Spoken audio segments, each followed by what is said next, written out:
age, no matter your field, no matter your profession, no matter your passion, this place can and should be home. And we need to lift up people like Nicole and so many others, like so many here, who want to gain new skills, even if they're already part of the workforce. And that's why today, I am proud to announce that the state of Maryland will be directing $17 million towards adult education, and that includes funding for all 16 of the community colleges here in the state of Maryland.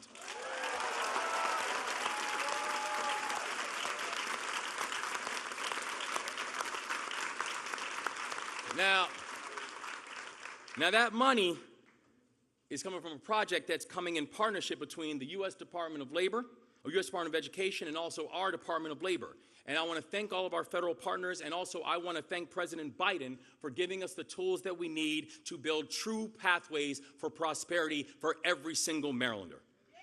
And the reason that matters is this: partnership matters, y'all. Who we have as our partner, it matters. It matters that we have an administration who understands what it means to have an economy that's built from the bottom up and the middle out. It matters that we have an administration who understands that results matter, and that the people that we are intended to serve, that they should be at the forefront of every decision that we're hoping to make.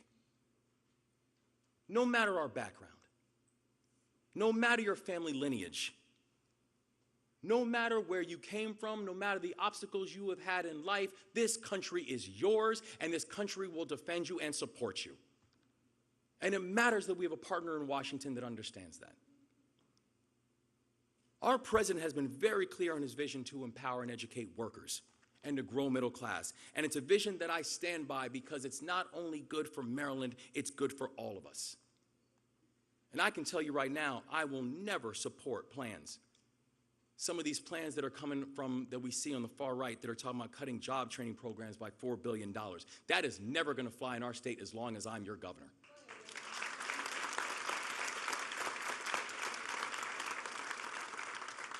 So for all of you who are here right now, and for so many of you students, the ones who took time off from work to be here, for some of you who had to commute over an hour to be able to get here, because there were not enough trains or buses or transportation assets. For all of you who are going to go home tonight and who are going to help your kids with their homework before you have a chance to work on your own. In Maryland, you are seen. In Maryland, you are heard. And in Maryland, you hold the key to all of our strength. So together, we're going to follow the lead of this president. We're going to work together to bring real results. And I can tell you right now, when we do it, this is going to be Maryland's decade. The rest of the country is going to know it. We are putting the rest of this country on notice. I have already let every single governor in this country know your time is up, our time is now. That in partnership, we are going to make this Maryland decade. And y'all, listen to me here.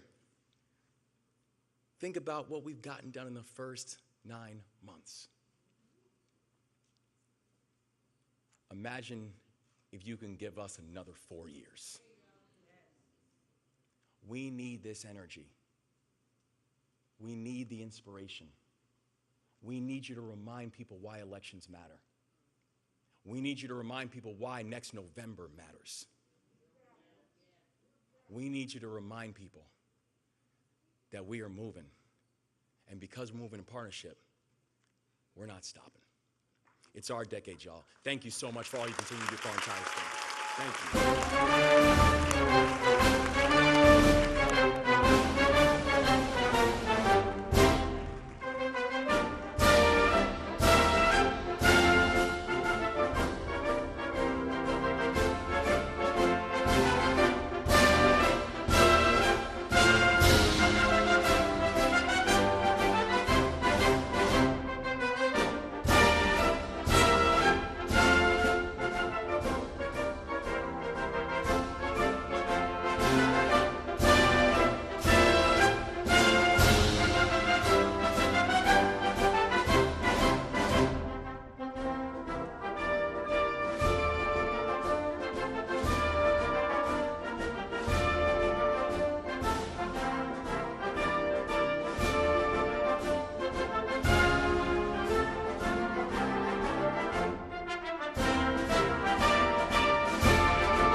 Ladies and gentlemen, please welcome Prince George's Community College student, Sade Davis.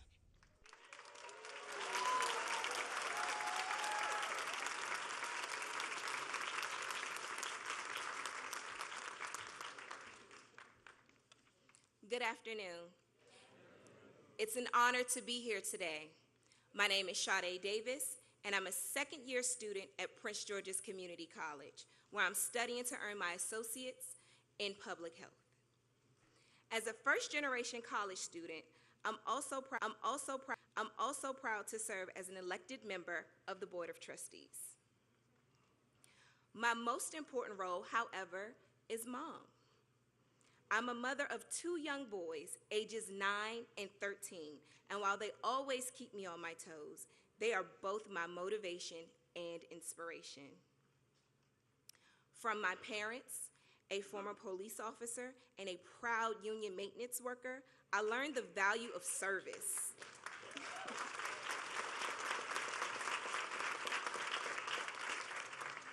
Of dedicating yourself to bettering your community.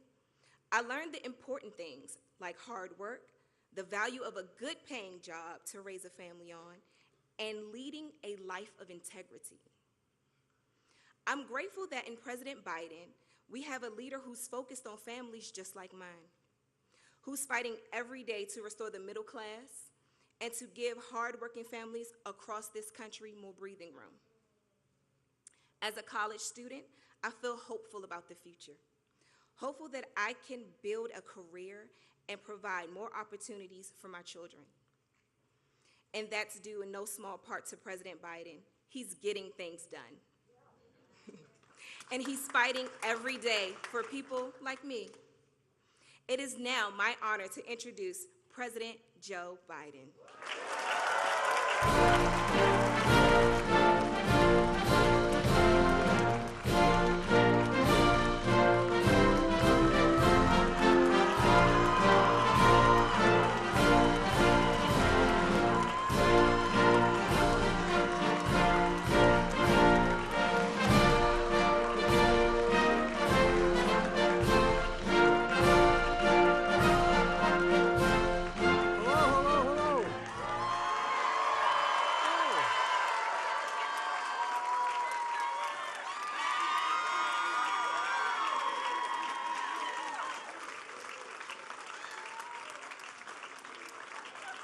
As my mother would instruct me to say, please excuse my back. I apologize. Sade, I just told her when she walked off the stage, when she's president and they say Joe Biden's out in the waiting room, she promises she won't say Joe who. Please, do you have seats? Okay. I once said that early on in my tenure, Gov, and I said, everybody take a seat. None of them had seats. Well, I tell you what, you guys are impressive. And 3 of you are really close friends. And one's about to become a close friend. Gov, my problem is your biceps are a little small. And you're not in very good shape, but I'll work with you, see what we can do. No, but really and truly, thank you. And I appreciate it very much. Senator Ben Cardin is one of the great, I hate the phrase public servants, but it is true. You know, I judge my colleagues over the years based on not just their intellectual capacity and their decency, but their integrity. The men you have here have incredible integrity. And it's just amazing. Chris Van Hollen is one of the reasons why I got elected vice president. He's the guy that did my debate prep for me. And without it, I'd been in real trouble. And Steny Hoyer, he and I share the eastern shore of Delaware and the western shore of Maryland. You know that whole area in there? I keep telling him it really is part of Delaware, but he doesn't. And David, thank you for being such a great partner. You've been great as well. I really do appreciate it. Prince George Community College, thanks for welcoming us here today. As many of you know, my wife is a professor at the community college. Matter of fact, she's teaching today. She has an expression, and I mean, this is the God's truth. She said, any country that out-educates us will out-compete us. Any country that out-educates us will out-compete us. The work you do here in preparing students to compete in the economy of the future is real. It matters. This summer, I traveled to Chicago where I spoke about a fundamentally changing American economy.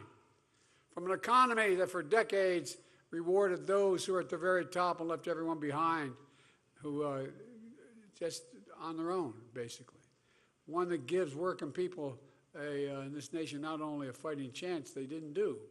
You know, that trickle-down economy, not a whole lot. I grew up in we weren't poor, but we had a 3-bedroom split-level house with 4 kids and a grandpa living with us. And I didn't see a whole lot trickle down on my dad's kitchen table. But, you know, everybody deserves a shot at building the lives they deserve for their families. And we've done that for the first time in a long time. We've climbed out of our great economic crisis. It's beginning to work for working people. This nation is very rich. And who have benefited the most has been the very rich, though, not everybody. And that's not how it should be. The new economic vision has been labeled by those in the Wall Street Journal and the London Economist and some of the more conservative press as Bidenomics. Well, they didn't mean it as a compliment at first. But now they're getting it. What's Bidenomics? It's about investing in, and I feel like I'm going to try not to repeat some of what my colleagues have already said, but it's about investing in America. Investing in America and investing in Americans, American people. It's about growing the economy from the middle out and the bottom up instead of the top down. Because when the middle class does well, the poor have a ladder up and the wealthy still do very well. I'm a capitalist. If you guys go out here and you can make $1 billion, go get it. Just pay a little more in taxes.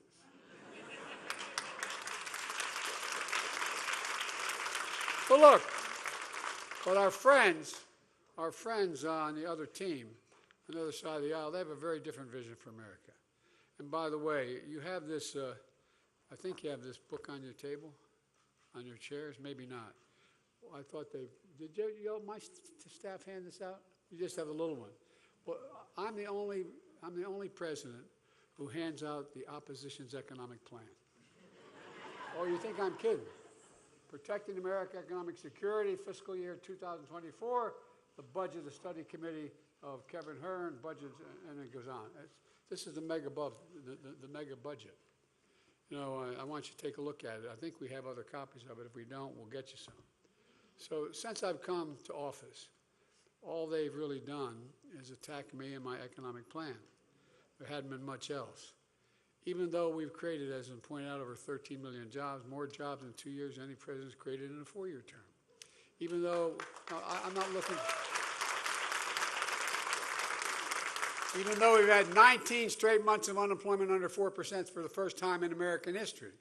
Even though we have the lowest inflation rate of any major economy in the world, with core inflation rate the last 3 months at 2.4%. We got more to do, even though we've created 800,000 manufacturing jobs and a manufacturing boom we haven't seen in decades. Even though America, as we met here today, has the strongest economy in the world. Let me say that again.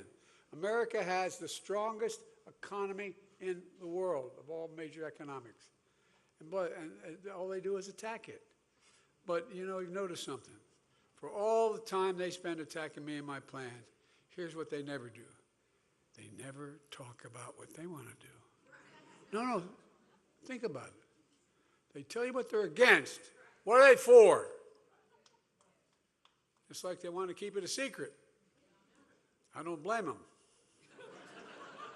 Well, today I'm going to talk about their plan. Look, we're going to talk about the MAGA Republican economic plan. And by the way, this is not your father's Republican Party. This is a different deal, all kidding aside. We've all worked with Republicans on the other side over our careers and become good friends, honest, decent people. Disagree like hell with them, but they were in the deal. They thought the institutions mattered. They thought it mattered. Well, guess what? Our democracy is at risk because I don't think they do think it matters anymore. Because the country should know the facts. They should know the choice between Bidenomics and MAGAnomics. American growth and hope And we're building, or American lost jobs, raising fears. MAGA Republicans gave us a few short years ago. Look, their plan, Bidenomics, is more extreme than anything America's ever seen before. Just months ago, they went further than anyone has ever gone, threatening to default on the debt that's over 220 years old. Default, unless we gave them everything they wanted. We gave them nothing they wanted. We gave them nothing when we got a deal. But up to now, Republicans have given us a failed plan, a trickle-down economics that didn't work. My guess is your story is just like mine. Not much trickle-down ended up helping y'all. Instead, there's what trickle-down economics did. It shipped jobs overseas. There's a basic thing. Find the cheapest place in the world for labor, send the jobs there, the product there, and then import the product home. Well, you know, they hollowed out the main streets of America. They did the same for the middle class. They blew up the deficit. It produced an anemic economic growth, if any